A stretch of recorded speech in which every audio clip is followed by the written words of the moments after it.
usually just your standard 2D cards, but how about putting some action in your greetings? Check out this. This is what we call a spinner card, and it's incredibly easy to make. And you can see it's just a lot of fun. It gives just new excitement to these cards, and it shows how easy it's done. Tami White's gonna demonstrate. Hi, Tami. Hi, Vanessa. So, these look so difficult and so cool, but how do you make these? These are actually really simple cards to make. All you need is 2 pennies to put your 2 cents worth into the card, and I'm going to show you how. All right, let's do it. Excellent. All right, so what do we need for a spinner card? All right, first we're going to start with our card base, and I've used half of an 8.5 by 11 here. Okay. And this is very vanilla cardstock, and I'm just going to fold it in half. Okay, so that's your standard card right there. Oh, and what's that? And this is a bone folder, and it makes a really nice crisp line. It's great for making that crease when you go to fold your card. Okay. Then I'm going to start with a piece of very vanilla cardstock, just a little scrap of it, and a stamp set called Seaside. This stamp set is beautiful. It's got all the shells from the beach. Nice. So it was really tough deciding which of these shells to use in this, but I decided to go with this one. It has a little bit of character to it. Okay. And it's about the right size with the penny. And Yeah, it works great. all right. I'm going to take some of our classic black ink pad, and what I'm going to do is stamp this seashell with the classic black. She sells seashells. Seashells by the seashore. I'm going to stamp the shell with classic black. Just tap it and tap it down. Okay. That's actually a very nice stamp set because it looks Isn't like that it's beautiful? hand-drawn. I know, it's a gorgeous set.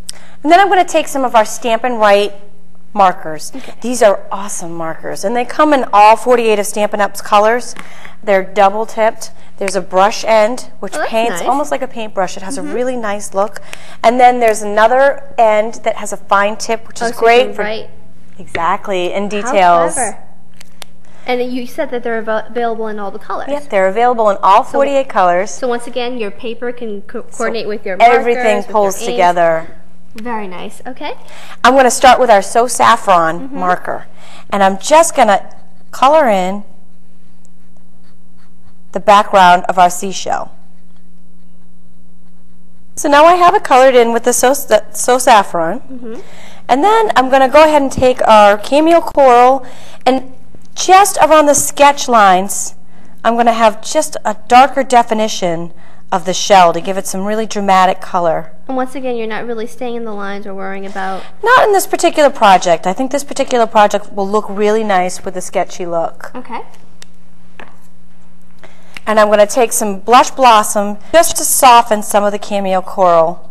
Oh, see, that's really nice. So that kind of blends it all together. And that will give us a really nice effect when we're done. So that's wonderful because you never think you can blend with markers. No, and really, look how beautiful this came out. I'm going to take a pair of scissors and just trim out our shell. And then I'm going to take a little snail and attach our shell onto some Blush Blossom cardstock, the same color that we used with our marker. And I'm going to do just a little layer with the Blush Blossom. And I don't need to get perfectly layered in here because I'm actually going to go and rough up the edges. To give it that nice little natural look, like in the card.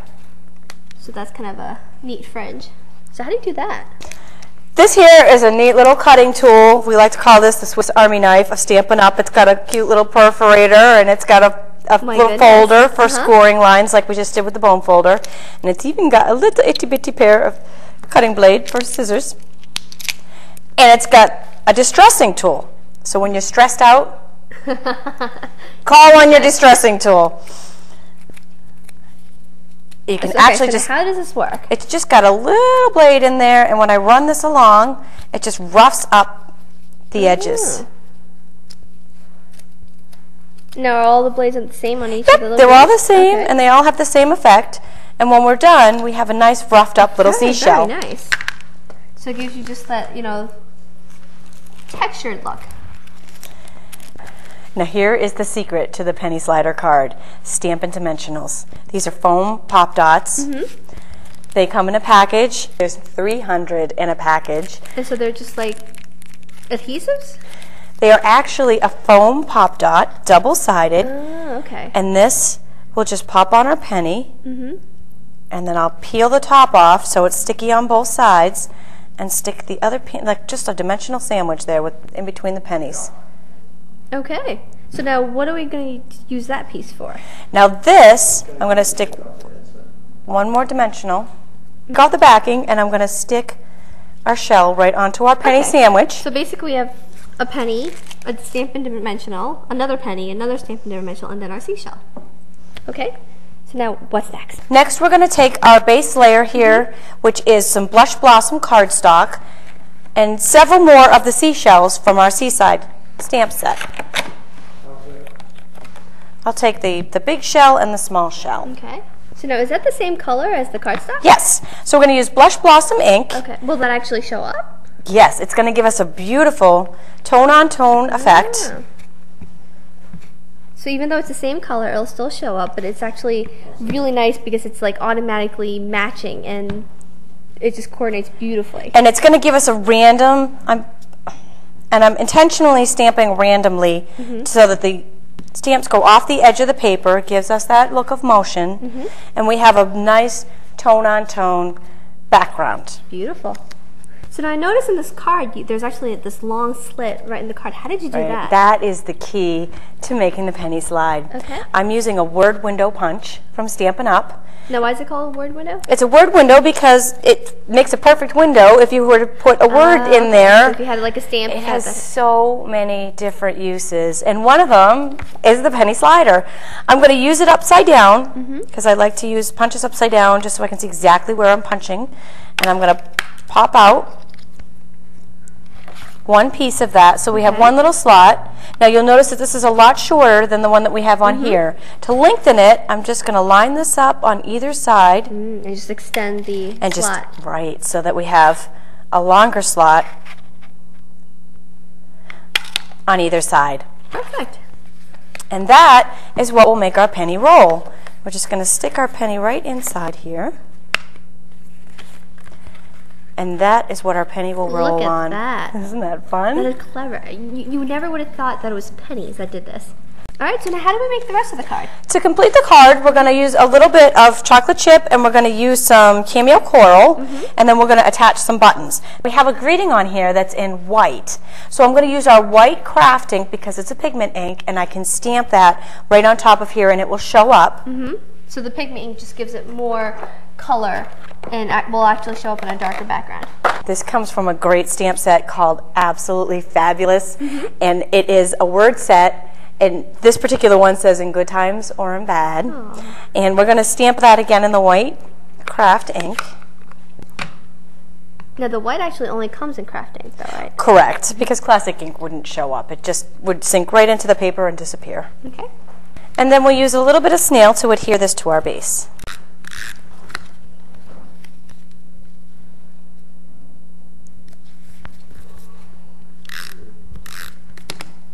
So that's really neat because you're actually using the coral cardstock as almost like a ribbon.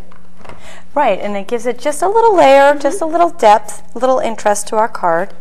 Now I have a little bit of overhang on our layer there, so I'm just going to trim off the excess. Okay. Now to stick this base to our card, we're going to use our Stampin' Dimensionals, and we're going to put them right on the back. So how come you're not using snail adhesive for that? We want it to pop up so the penny has room to slide in the back, so and the just to give it snail room. would flatten it. Snail adhesive for that. We want it